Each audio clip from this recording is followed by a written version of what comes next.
Joe presents TKO, together with 32 Red.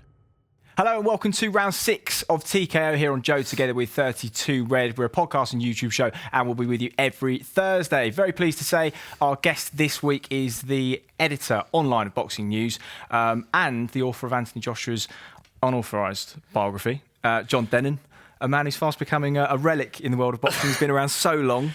Good to see you, mate. Yeah, thank you for reminding me of how incredibly old I am. That's all right. We've had some good times together in boxing. Carl with us as always. This week, we're going to be taking you through the latest developments in the world of boxing. Plenty to talk about this week. Anthony Agogo's retirement. Of course, we've got Spence Garcia coming up at the weekend as well. We'll come across to all of those in a few moments' time.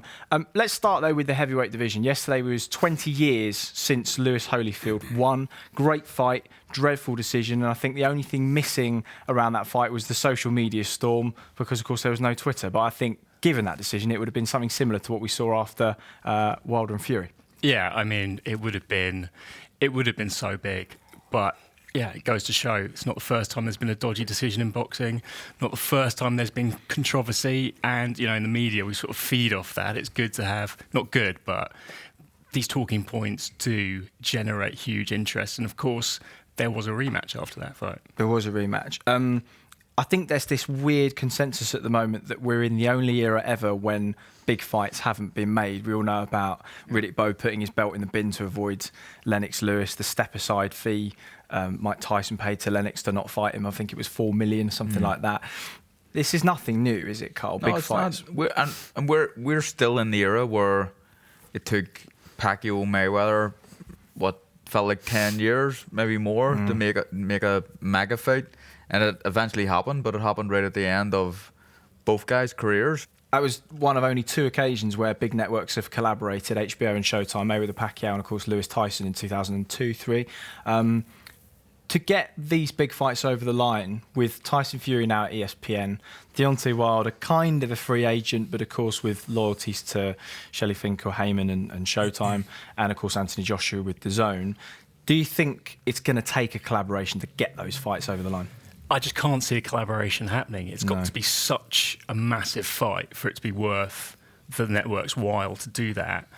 And also, because DAZN are a new entity trying to break into the market, ESPN have massive plans for boxing, massive plans for sport, launching their own sort of DAZN streaming version with ESPN+. They've got their stars. They're not going to want their stars to appear on another network in any shape or form. So really, a lot of it is revolving around Deontay Wilder, because he is a free agent. He's advised by Al Heyman, and yes, Al Heyman has his own Premier Boxing Champions and their own channels that's on. But Wilder is in a position where he could choose to make the super fight we all want to see. So he's this week been offered a reported, and this is not confirmed, but a 3-fight deal on DAZN. 40 million, 20 million rather, for Dominic Brazil, who we know he's scheduled to fight anyway, and then potentially 2 fights with Anthony Joshua at 40 million a pop, all on DAZN. Now that goes pretty much in opposite contrast to what Shelley Finkel said in an interview with Rob Tebbett earlier this week, in that he said, we're not interested in doing multi-fight deals with other platforms. We may make an exception on a 1-fight basis. It just shows you how much difference a few days can make in boxing at the moment. Yeah, of course. You look at Wilder, and Wilder has a choice of which direction he wants to go, because he's kind of a free agent here. So if he chooses ESPN, he'll fight Fury eventually. If he chooses DAZN, he'll fight Joshua. So the ball is really in his court. But probably 3 years ago, we were talking about how much, we were talking about UFC taking over and potentially ruining boxing, the end of boxing. There is more money in boxing. Like, Wilder is getting offered serious dough. Tyson Fury's been offered serious dough to fight on these different platforms. Boxing is absolutely thriving. Yeah, like Anthony Joshua is getting the biggest payday of his career, and that's been a very lucrative career. And he's getting that to fight Jarrell Miller, who is his least deserving opponent as a world champion, probably his least deserving opponent. Dominic Brazil for $20 million. Mad. It's 2 years insane. ago, these would have been unfathomable figures for all of those guys. Yeah. But because they're investing so much in their star, big name heavyweight, they're going to they're not going to want to lose that star big name heavyweight to their sort of bitter commercial rivals. So there's sort of, it's great for boxers getting loads of money. I'm intensely relaxed about boxers making a fortune. They deserve it. They're the ones doing the fighting. But ultimately, we do need to see the big fights happening, because we don't get that excited about just seeing someone earn a fortune, unfortunately. When the huge money isn't offered, like you've got guys like Dillian White reportedly offered $5 million to fight Joshua. A year ago, you'd have snapped that up. But now he's like, hold on a minute, there's a lot more money in that fight. Good point. You know what I mean?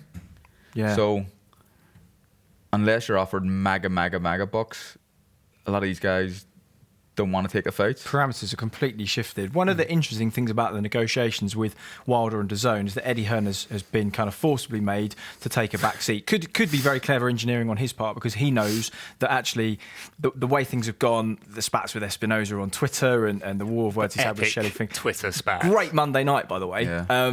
We haven't had any good fights this year, but we have had a great Twitter spat. Yeah, we had Fowler and Cheeseman simultaneously with Hearn and Espinosa, and I was like, refreshing, thinking this is incredible. But I guess one of the things that Eddie's done is he's created that divide between him and Finkel and Espinosa.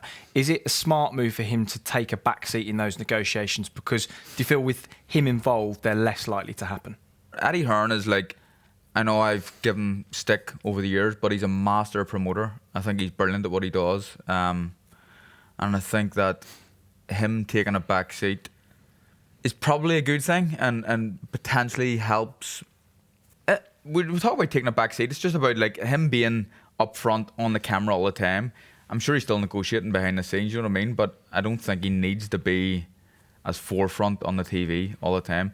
A little bit like Chris Eubank and Eubank Jr. and the Gale, it just happened. But the dad he took a back seat and things come together.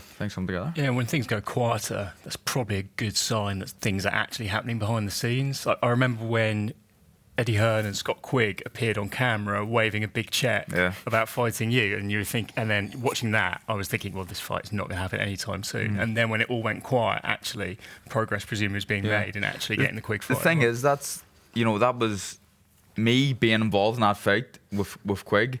I knew the fight was worth a lot more than £1 million, but Scott Quigg coming on TV, waving a check, going, I want to fight Carl Frampton, here's £1 million check. The guy sitting in his house watching that on TV is going like, "What, £1 million? This is insane." But it's a lot of money. But the fight is worth a lot more, and that was another. I think that was another master move by Hearn, if I want to give him any credit. Yeah, because if you don't say yes to that offer, you then look as if you're avoiding something that the public thinks you should be taking. Yeah. So there's suddenly pressure on you. And I guess that's the difference these days, is that we're in the era of the court of public opinion, basically on Twitter, because everybody gets to see a little bit further behind the curtain than they would have 5 or even 10 years ago. Yeah. Well, I would say Eddie Hearn calling Shelley Finkel Shirley Winkle a lot publicly didn't seem particularly helpful. Not and the gonna fact help. that that's all gone quiet must be a good sign. Yeah. But I suppose getting Wilder on DAZN is one thing, then actually to make the Joshua fight, they're going to have to go through Hearn eventually. So when you're watching all of these negotiations take place between Joshua, Wilder, Fury and all the deals, does it make you itch to sort of get back in the mix and get back out there? Yeah, kind of. Like, I don't know. It's a hard question. I don't know if that's making me want to continue on with my career. I think I want to continue on with my career for different reasons, but it's entertaining. I think listening and watching this stuff on social media, which it wasn't happening 5-10 years ago. I think it gives the average Joe and a boxing fan a bit more of a voice, and they can get involved in opinions and stuff. They don't really know what they're talking about a lot of times, but I don't think it's a bad thing really for boxing. Is it as entertaining when it's about you? So say the check comes up with Quigg and Eddie Hearn, does that stuff still make you laugh as much as when you see Tyson Fury messing about with Deontay Wilder? Yeah, well, I can laugh about that now. I remember at the time I was thinking, these fucking assholes, you know what I mean? And I was really annoyed and furious with it. But now looking back, I can laugh at that stuff, and I know about it. You know what I mean? I know this game. I feel like I know it inside out, and and I know the negotiations and how they go on, but it's funny. It's funny for me, kind of being on the outside and watching it go on. Other news in the heavyweight division, potentially Alexander Usyk, the undisputed cruiserweight champion, will make his debut. We think could be May, and it looks, rumour has it, like it would be Chicago. Huge Ukrainian community in Chicago, John, and that could end up being a stateside home for him. Yeah. I mean, him stepping into the heavyweight division is exciting. He's a brilliant fighter. He's a big cruiserweight, but he's fast, great footwork. He could really shake things up. He's, the other heavyweights are giants. They're massive, heavy-handed, but Usyk presents a completely different style. Yeah. And he has some experience at super heavyweight. There was this thing called the World Series of Boxing. That was a sort of league of teams for Olympic boxers, but it was boxed like pro style under pro rules, and that he boxed in that at beat super Joe heavyweight. Joyce in that as well. Beat Joe Joyce, and and looked pretty good doing it in the process. So it'll be fascinating to see how he does at heavyweight. I think they might be looking at Michael Hunter, who he's fought before as a pro and beaten before as a pro. Boxed in Monte Carlo, Hunter. It's good as well. Yeah, Hunter's moved up to heavyweight previously, and he got a good win over Bacoli in London. So, interesting fight for Usyk to test the waters. I guess ultimately history tells us that if a smaller man is going to have success in the heavyweight division, whether it's Evander Holyfield or David Haye or Alexander Usyk, they've got to be good on their feet. Yeah, they had to move, and Usyk can move, and I think the two examples you brought up are Holyfield and David Haye. They're prime examples. Usyk, is he as good as Evander Holyfield? It's difficult to say. Is he as good as David Haye? Probably. But it's an interesting mix to the heavyweight division where you've got three guys: Joshua, Tyson Fury, and Wilder.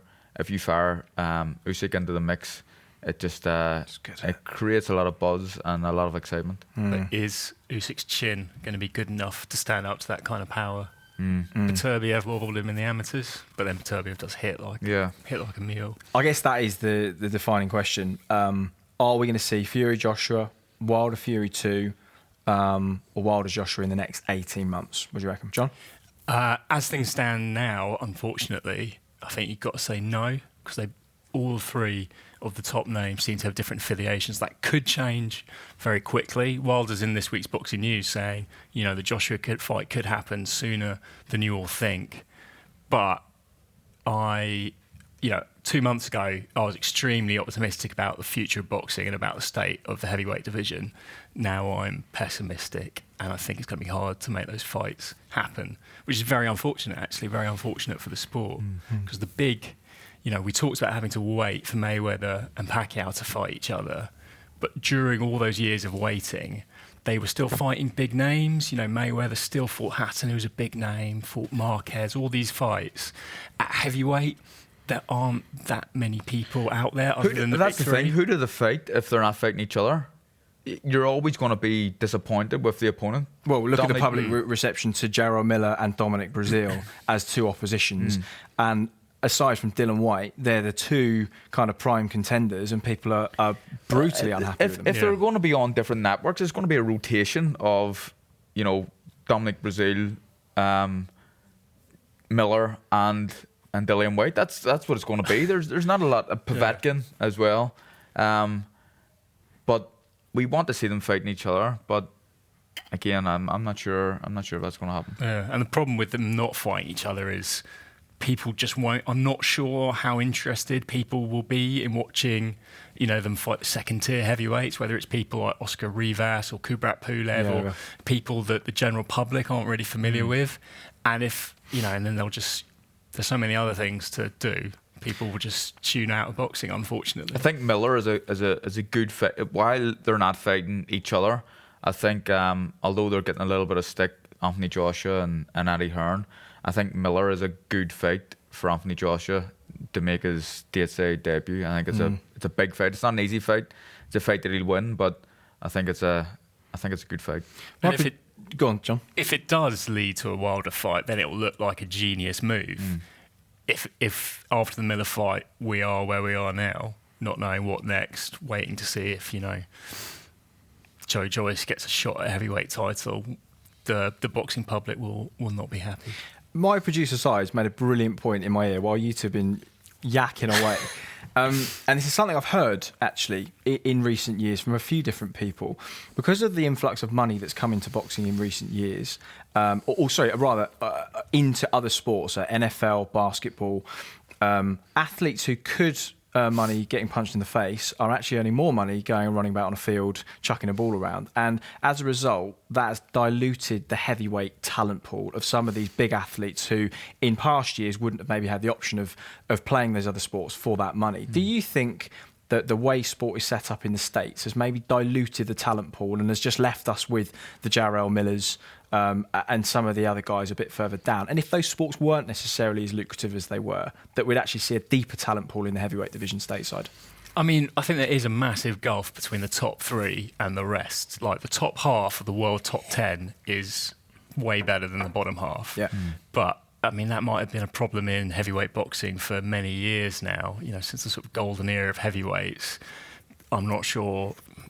Yeah, I don't know. Yeah, it seems to be getting worse, even though there are some good young heavyweights coming up. It's hard to say, basically. So my answer is, I don't know. Of course, we remember, and you were there, as was I, at London 2012, to see Anthony Joshua's kind of incarnation into the world of boxing. Another man who was there and showed a great deal of promise was Anthony Agogo, who, of course, has had a completely contrasting fortune to Anthony Joshua. Retired earlier on this week after a really, really difficult few years, Carl. Very sad to see. Yeah, it was sad to see, and I read a statement, and Anthony was someone with so much potential. He had a tremendous amateur career. He won an Olympic medal, but when you win an Olympic medal, you're kind of expected to do well as a professional. And because of injury and other things, he never really reached those heights. It was a little bit sad for me reading, and I listened to that and I read it, and I was like, it hit me a little bit listening to what he had to say. And I felt upset for him. I don't know Anthony personally, but this is a guy who wanted to get to the very top, couldn't do it as a professional. A lot of it to do with injury, but it was a little bit emotional for me reading it, And I know you've known him for a long time as well. You saw him earlier this week at the announcement. How was he? He was just coming to terms with it. I think he only kind of had to admit he couldn't keep going just like 10 days before he finally released his statement. And yeah, it's very sad. There's no real upside. All he wants to do is box. He's not an old man. He's 30 and he feels like he's got all this unfulfilled potential, which he does, but he had a horrendous string of injuries. Like, even as an amateur, he had a few injuries that he had to come back from. But as a pro, he had problems with his Achilles tendon, his shoulder. He had to box and win with a dislocated shoulder. And then his eye was just awful. So a couple of years ago, his eye socket got fractured, affected his whole vision. So he couldn't, he was fighting Craig Cunningham and could see one of him over here on his side and the other one there, swinging and missing by a mile, getting battered, it getting worse. And then for 2.5 years, he's been having operation after operation, trying to come back.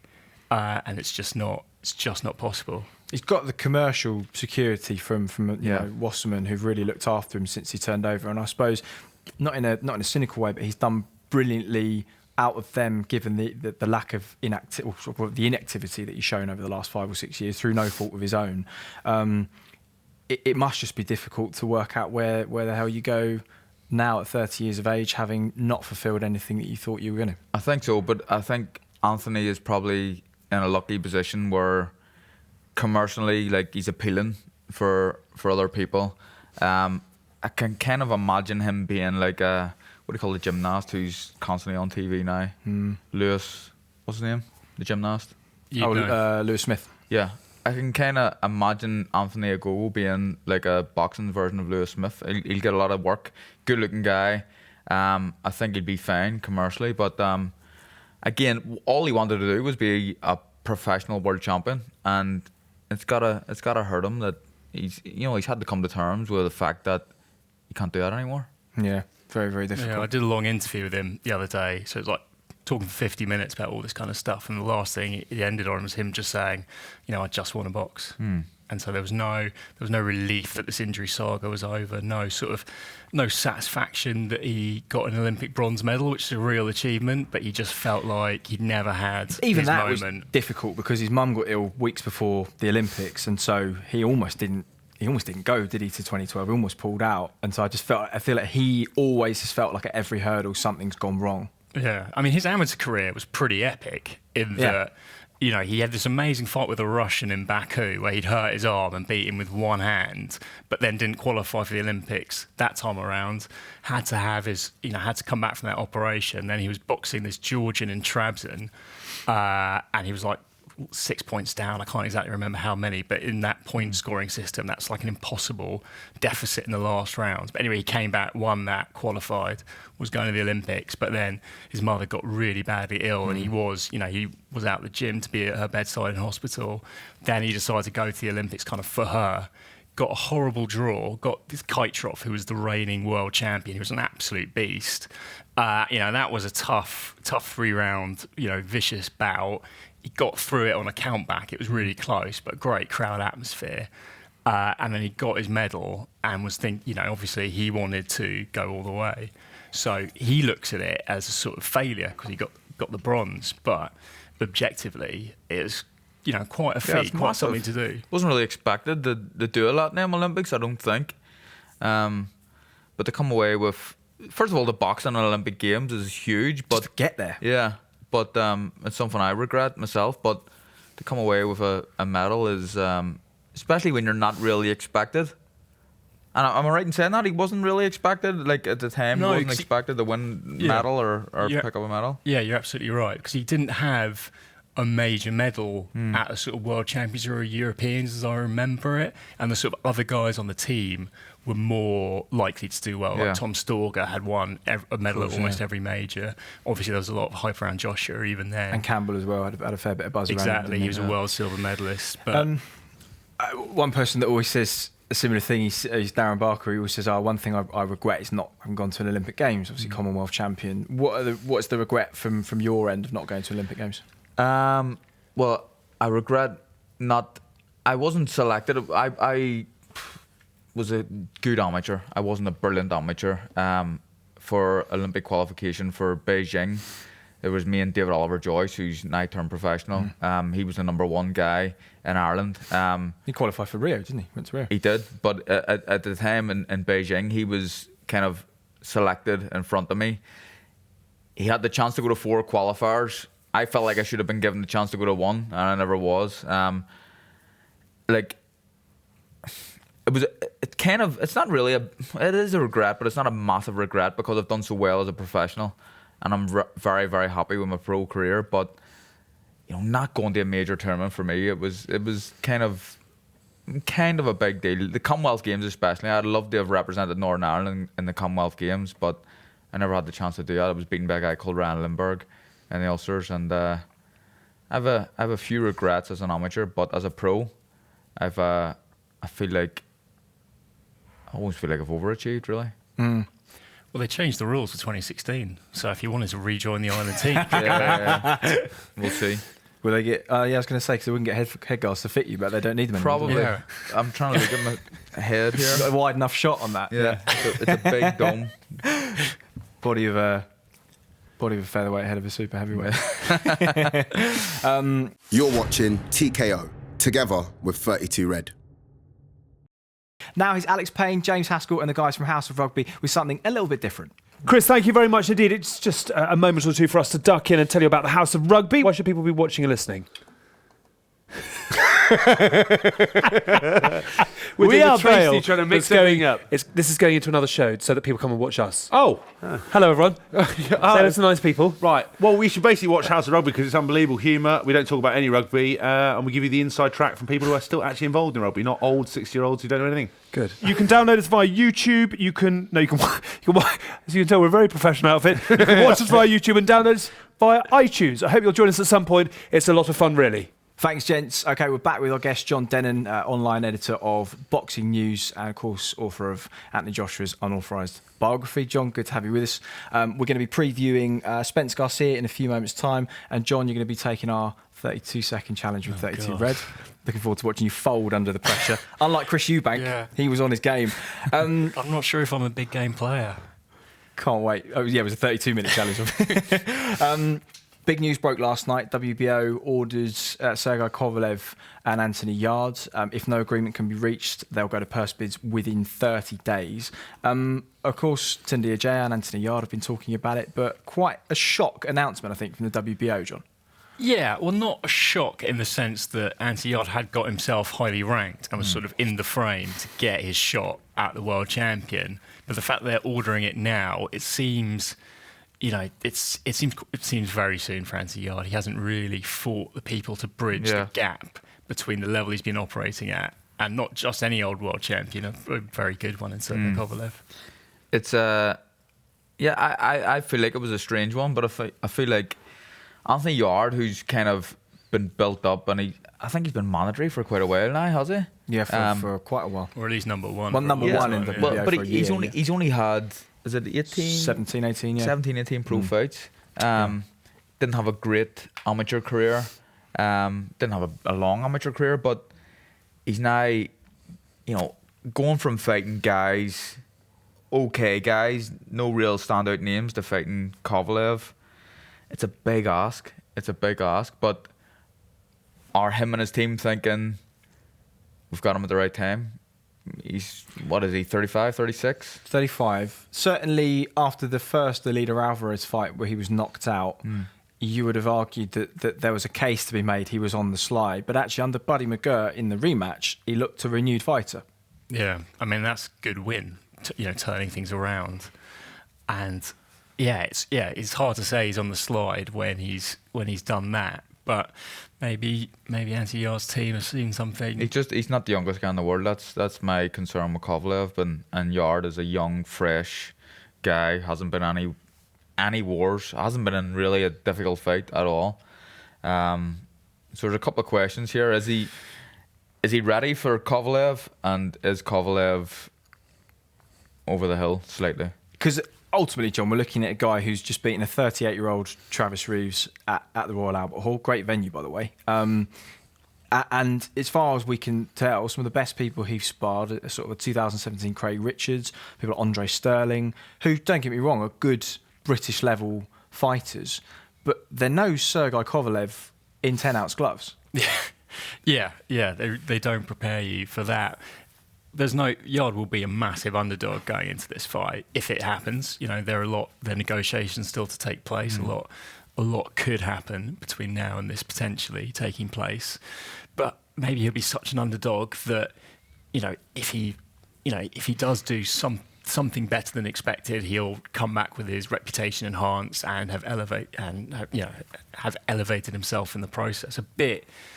A bit like Callum Johnson. I thought he was almost doomed against Beterbiev, but then he did drop Beterbiev, and even though he got stopped in turn, he's in the frame for another world title shot. If Anthony Yarde acquitted himself well and came back, there are decent British light heavyweights to fight. Obviously Joshua Boatsy, but even Lyndon Arthur and people like that, who's a Frank Warren promoted fighter. Those are good. Craig Richards, those are good British guys to fight. Maybe he's thinking come back and do that. But I think that's the problem. You look at his list of opponents, and without sounding derogatory to any of them, if you get there are a lot of them are they're okay fighters. A lot of them are Eastern European names that no one really knows. And you read an Eastern European name, the average Joe wants to see an American name or an American who's maybe just slightly past it would have been a better name than some of the Eastern Europeans he's fighting. You know what I'm saying? Yeah, of course. And I guess when you're looking at fringe world level competitors, somebody like a Sullivan Barrera is a perfect acid test before Kovalev. But of course, if they're worried that there's a possibility he loses that fight, then of course the opportunity to fight a world champion and secure a world title disappears altogether. Yeah, when you go up the levels, especially at light heavyweight, they get pretty dangerous pretty quickly. It's like a murderer's row of sort of fighters, isn't it? Okay, let's talk about Katie Taylor fights in the World Lightweight Unification against Rose Volante in Philadelphia. Thoughts on that, John? Because she's fast becoming kind of a global star of boxing. Yeah, I mean, it's sensational her unifying world titles really quite quickly in her professional career. I know in women's boxing, the sort of strength and depth in the pros isn't there so much, but Katie Taylor has, we know she's a brilliant boxer from her Olympic exploits, and she seems to have settled into professional style boxing. I mean, it's very hard actually switching from amateur to pro, especially when you spent so long as an amateur. That style's ingrained in you. Yeah, she's quality, absolute quality written all over her. How many fights she had, John? How many fights has she had, Chris? How many fights has she had, Carl? She's been fighting quite frequently, actually. Yeah. So she's been fighting quite often and in world title fights, but she's still moved fast. No, she has, and Just 12-0, I'm hearing, lads. It's a good job someone's on the ball. is that all? Though? Cheers, Si. Yeah, which is amazing, isn't it, really? Yeah. That's kind of Lomachenko levels of speed to world title ratio. As John said, the strength and depth in female boxing isn't there, but to be a unified champion already and well on our way to being an undisputed champion, it's pretty amazing. It is. Do you know her? Yeah, nice girl. Sparred her a couple of times. Flipping heck. Yeah. What's that like? Didn't go well for me, to be honest. Really? Katie was like super fast, and I felt like when I was sparring her, she was probably a better boxer than me, if I'm being honest. But my strength kind of made her tired, and I used to like lie on her and push her around and stuff. But in terms of skill level, I'm here. She's there. Really? Yeah. What does she do so well? Just so fast, so fast. It's really difficult, and yeah, she's very good. I don't want to say too much because she buttered me a couple of times, but Amazing. I tried my best. And her dad, it was strange. Her dad Pete used to make her spar with like decent amateurs, and her dad was always watching the spars. I remember sparring her I think her dad had asked me to come down to spar in Dublin in the Irish High Performance Unit, and it was kind of like when she's getting tired, he's giving her advice, but he's in my ear saying put it on her, push her back, get stuck in. That's interesting. Yeah. Wow. That's really cool. It's amazing to think that she was in the first ever sort of licensed amateur female boxing bout in Ireland. Alana Audley, Yeah. she boxed. That's right. Yeah. Alana Murphy now. She's Alana Alana Niall Audley now. Murphy, but now it's a different Alana name. Audley. She's married now. She's yeah. married. Yeah. Alana Niall now, isn't Yeah. she? But Jazz Niall's wife. Yeah, I mean, just to basically start the sport off in Ireland and then to come all this way and still be at the top of the game. Yeah. And Katie Taylor was integral to finally getting women's boxing in the Olympics as well. Yeah. So And such a nice girl, really, really nice human being, really good girl, and I'm really enjoying watching her career. Let's try and get her on the show at some point then, shall we? Why not? That'd be good. there are a lot of good female boxers out there. It's really a case of numbers. So, the more for that side of the sport to develop, there need to be more events for women in the UK. There need to be sort of high-profile, sort of international amateur events outside of world championships, and More box cup type things, but Yeah. across mainland Europe, maybe. there are not that many places for women in the Olympics. That's probably going to change. All those kind of things are important for developing the sport. So we'll see how it goes in the UK. Big fight this weekend in Texas, where you've boxed, of course, against Alejandro Gonzalez, Errol Spence and Mikey Garcia. A lot of movement on Garcia, certainly in the last couple of weeks. A lot of people are now gravitating towards him. What are your thoughts on this fight, John? Stepping up 2 weight divisions against arguably the best at 147. Yeah, I mean, Garcia is very good, but I just think fundamentally a good big guy beats a good little guy. That's an unfortunate. It's almost like that rule was a of cliche. life. It's pretty basic. I that specialise there. in cliches. Yeah. But I completely agree with you. I think it's going to be the same. A good back. I actually said it in my Sunday Live column that I do back home. Just getting that in there. I said a good big guy beats a good small guy. Great minds think alike. Yeah. Or just general cliches that have been recycled No over time. cliche left unturned. Yes, that's one of our favourites. We've got a Great list of one. these, Love actually. it. Conrad Cummings' favourite one. Was it No Stone Left Unturned? No stone left unturned. It annoys me every time he says it, but he continues to say it. I mean, it is an interesting fight and probably the best matchup so far this year, which I think says more about how quiet the first 3 months 2019 had been. But it's, I personally would have loved to have seen Garcia fighting Lomachenko in lightweight unification. Yeah. He's good enough to really threaten Lomachenko. Well, it gets me. This is a fight that gets me really excited. I think it's a absolutely huge fight. I think it's not only the best fight of this year, I think it potentially could be one of the biggest fights of the last maybe 5 years. I think it's a really big ask for Mikey Garcia. I think all the pressure is on Earl Spence because he's the bigger guy, and a lot of people are expecting him to win. But it's a fight that, I can't wait for it. If Garcia wins, does he go to the top of your pound for pound list? It's got to be close. Yeah, I mean, maybe I'd have him after Lomachenko. But, me and Lomachenko go so far back. Now, interesting. Both of them are top 10. Yeah, Are they both top 5? Well, I think if Garcia beats Spence, he'd have to be top 5. Yeah. That's a Suppose massive. Garcia's But right probably now, really are they close. top 5 right now? What do you reckon? You're the guy that does the rankings. Who's your top 5? I'm the guy who types up the rankings before we decide. I'd have him in the top 10, maybe not in the top 5. Yeah. Agreed, yeah. Because I think, who would you have in your top 5? Lomachenko, Canelo, Golovkin. Crawford. Yeah. And then someone else. Someone else who's yet to be determined. I think a lot of people felt when it was first announced that this was maybe Mikey Garcia doing the classic, moving away from the Lomachenko fight because he perhaps didn't want it, and actually losing to Errol Spence far less detrimental to his career long term than it would be losing to Lomachenko. And I guess as a result of that, combined with the injury to Richard Comey, has left the door open for Anthony Crolla. Massive opportunity for him at 135.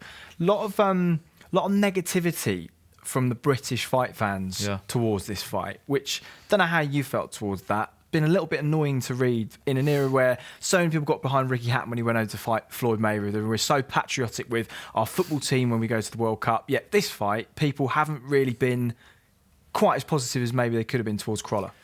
Yeah, but what people want to see is competitive fights. Yeah. So from Crolla's point of view, he's a former world champion. He's won his eliminator. He deserves his shot at the title. Yes, I understand that. But the general public want to see competitive fights, and they don't think Lomachenko Crolla is going to be competitive. Like, Anthony is a massive underdog in that fight.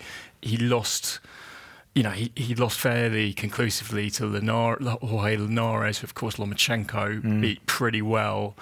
But I mean, I'm looking forward to seeing the fight because I like watching Lomachenko work, and they're not like who else? Who else? Does he have with Comey injured? I think he's got a lot of unfair stick on this fight. Again, he won an eliminator. Who else? Who else for Lomachenko? Well, potentially Teofimo Lopez in 12 months' time, but maybe not right now. But it was too soon for Lopez, isn't it? You wouldn't stick him in there with Lomachenko. But then what does Lomachenko do? Because if your logic is, well, Lomachenko can't fight anyone because his level's above them, does he have to go to 140? Because he's pretty small at 135. Yeah, he's not the biggest guy in the world. Not the biggest guy. And it's not easy stepping up. I mean, you look at the guys in Baranchik, Josh Taylor, look at the 140 division. They're not just big guys, they're killers as well. At what point does Lomachenko have to go, well, there's no one left for me to fight? Well, what he needs to do is become undisputed at lightweight. Right. So it's unfortunate with Richard Comey being injured. That would have been a good fight. And, I'm going to enjoy watching the Crolla fight because it's a great story. Anthony Crolla is, the archetypal underdog who's come back from, being clonked over the head with a brick to win a world title he wasn't expected to win. It's almost a shame that it's happening in America because Crolla fills up the MEN Arena in Manchester. That would have been an amazing atmosphere, and you'd have got to see one of the best fighters on the planet in the UK. That would have been great. Yeah. It's going to be hard for Brits to get behind him because they're going to have to get up at 2 a.m. to watch it. I'm also quite surprised that Lomachenko didn't want to come and fight over here, given that he was around for Usyk Belly fight week in Manchester, and the atmosphere there was off the chart, and he will obviously know how great the fight fans are here and what sort of atmosphere they can create. Are you surprised that it was not? I don't know if I'm surprised. It looked like for a while that he was potentially coming to fight here, which I'd have been very excited about. I'd definitely been there to watch that fight. But, you know, in this boxing game, you do what you're told, pretty much. And Top Rank and the network that he's on don't want him to fight in the UK. That's the bottom line, really. Yeah. It's part of this sort of network battle in that ESPN want their star on at prime time in the US, and one of their stars is Lomachenko. So from that point of view, it's almost how the sort of power in boxing has shifted, because even just a year or two ago, with the money there was in British boxing, with the sequence of pay-per-views, we were bringing stars over here, like Golovkin came over here to fight Kell Brook, Usyk came over here to fight Tony Belly, because the money was here. Now, in the space of a year, the money's in America, and we're even seeing lots of our top-name British fighters going over there, not just Crolla. Luke Campbell's fighting on an undercard. Yeah, I nearly fought him as an amateur as well, Lomachenko, in the Ahmet Kamar tournament in Istanbul. First round, I drew Ukrainian. Lomachenko at featherweight was the number 1 Ukrainian, but he wasn't sent because he was injured. So I fought the number 2 and beat him. Wow. And did Lomachenko have a reputation even back then? I was like, I thought I was fighting Lomachenko for a while, and I was like, what's going on here? You know what I mean? How's this draw happened? But it was actually a number 2. But I'd actually like to have fought him. Wouldn't have beat him, but I'd like to have seen how I done against him. What a fighter. Sam Maxwell in the World Series boxing for the British Lionhearts fought him twice in the space of about 2 months. So he had 10 rounds against him. This is in, 2014, 15? And actually acquitted himself really, really well. And he said, although he lost both, he said it brought him on a lot.